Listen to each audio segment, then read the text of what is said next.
Assalamualaikum warahmatullahi wabarakatuh. Nama saya Rizka Fianti. Saya dari jurusan Pendidikan Bahasa Arab semester 3C, Yayan Syekh Nurjati, Cirebon. Di sini, saya akan sedikit mempresentasikan materi mengenai dasar-dasar teoritis pengajaran bahasa dan hakikat pembelajaran bahasa Arab sebagai bahasa asing dalam mata kuliah Pengantar Pembelajaran Bahasa Asing. Dan untuk materi yang pertama yaitu dasar-dasar teoritis pengajaran bahasa asing. Bagian yang A, teori ilmu jiwa. Para ahli ilmu jiwa sepakat bahwa ada beberapa faktor dalam proses pembelajaran yang dilakukan oleh peserta didik demi keberhasilannya. Secara garis besar, faktor itu dapat diklasifikasikan menjadi dua macam, yaitu faktor internal dan faktor eksternal. Nah, adapun faktor internal merupakan segala sesuatu yang mempengaruhi proses pembelajaran dan bersumber dari dalam diri peserta didik. Misalnya, bakat, minat, kemauan, cita-cita, obsesi, kebutuhan, pengalaman dari pelajar. Nah, adapun faktor eksternal. Faktor eksternal ini merupakan segala sesuatu yang mempengaruhi proses pembelajaran bersumber dari luar dari peserta didik, misalnya lingkungan, guru, teman, sarana prasarana, buku, teks, dan lain-lain. Nah, dasar ilmu jiwa ini berkenaan dengan kejiwaan peserta didik. Dasar kebahasaan berkenaan dengan keterampilan berbahasa dan unsur-unsur bahasa. Adapun dua aliran pemikiran dalam ilmu jiwa, di antaranya yang pertama, aliran behaviorisme. Aliran behaviorisme ini lebih menekankan pada proses perubahan yang dilakukan oleh peserta didik. Artinya, belajar sebagai bentuk perubahan itu terjadi pada diri peserta didik secara internal dan lebih dipengaruhi faktor eksternalnya atau stimulus dari luar. Nah, dan untuk aliran yang kedua, yaitu aliran kognitif. Aliran ini berpendapat bahwa belajar terjadi bukan karena faktor eksternal, tetapi lebih dipengaruhi faktor internal atau peserta didik.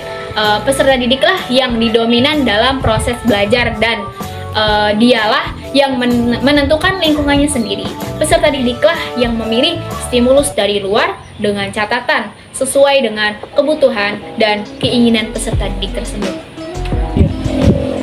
Untuk teori yang kedua, yaitu teori ilmu bahasa. Para ahli bahasa juga berbeda dalam pembelajaran bahasa, didasarkan pada cara pandang mereka tentang hakikat bahasa. Berdasar cara pandang para ahli bahasa tentang bahasa, maka muncullah dua aliran dalam pengajaran bahasa, yaitu struktural dan generatif transformatif. Nah, terdapat beberapa aliran di dalam teori tersebut, di antaranya yang pertama, aliran struktural. Aliran ini dipelopori oleh Ferdinand de Saussure pada tahun 18 semasa hidupnya tahun 1857 sampai 1913. Nah, linguistik Swiss dan dikembangkan oleh Leonard Bloomfield. Ferdinand menjelaskan hakikat bahasa dan membedakan antara proses berpikir dan aspek indrawi. Dan dia juga menjelaskan antara hubungan antara rumus bahasa dan makna bahasa itu tidak akan bermakna jika pembicara dan pendengar tidak mampu memahaminya. Dan untuk aliran yang kedua, yaitu aliran generatif transformatif. Aliran ini dipelopori oleh Noam Chomsky, ahli bahasa Amerika yang muncul sekitar tahun 1957.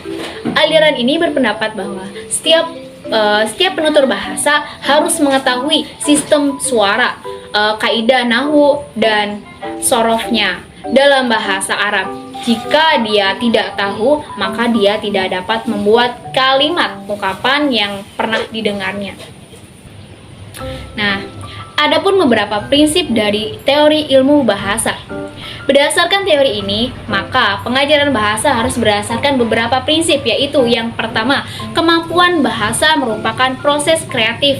Maka, pembelajar harus diberi kesempatan yang sebesar-besarnya untuk berkreasi dalam komunikasi. Yang kedua, pemilihan materi berdasarkan kebutuhan akan komunikasi dan penguasaan fungsi-fungsi bahasa. Dan untuk yang ketiga yaitu kaidah nahwu diberikan sepanjang diperlukan oleh pembelajar sebagai landasan untuk berkreasi. Demikian beberapa faktor pokok pikiran aliran ini dalam proses pembelajaran secara umum dan pembelajaran bahasa. Nah, berikutnya yaitu hakikat pembelajaran bahasa Arab sebagai bahasa asing. Bagi lingkungan atau masyarakat pada umumnya, bahasa Arab adalah bahasa asing karena bukan merupakan bahasa pergaulan sehari-hari. Meskipun demikian, bahasa Arab dalam pandangan pemerintah adalah bahasa asing. Dalam peraturan tersebut, dikatakan bahwa tujuan mata pelajaran bahasa Arab adalah yang pertama, mengembangkan kemampuan komunikasi dalam bahasa Arab, baik lisan maupun tulisan, yang mencakup keempat kecakapan berbahasa, yakni menyimak atau istima, berbicara kalam, membaca qiraah, dan menulis kitabah.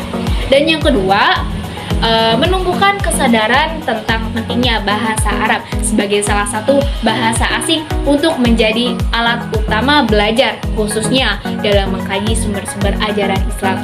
Dan yang ketiga, mengembangkan pemahaman tentang saling keterkaitannya antara bahasa dan budaya, serta memperluas cakrawala budaya. Dari pernyataan tersebut, dapat dipahami bahwa bahasa secara formal bahasa Arab itu merupakan bahasa asing karena sebagai bahasa asing mulai dari tujuan, materi, sampai kepada metode. Cukup sekian dari saya, kurang dan lebihnya mohon maaf. Wallahul muwaffiq ila aqwamit thoriq. Wassalamualaikum.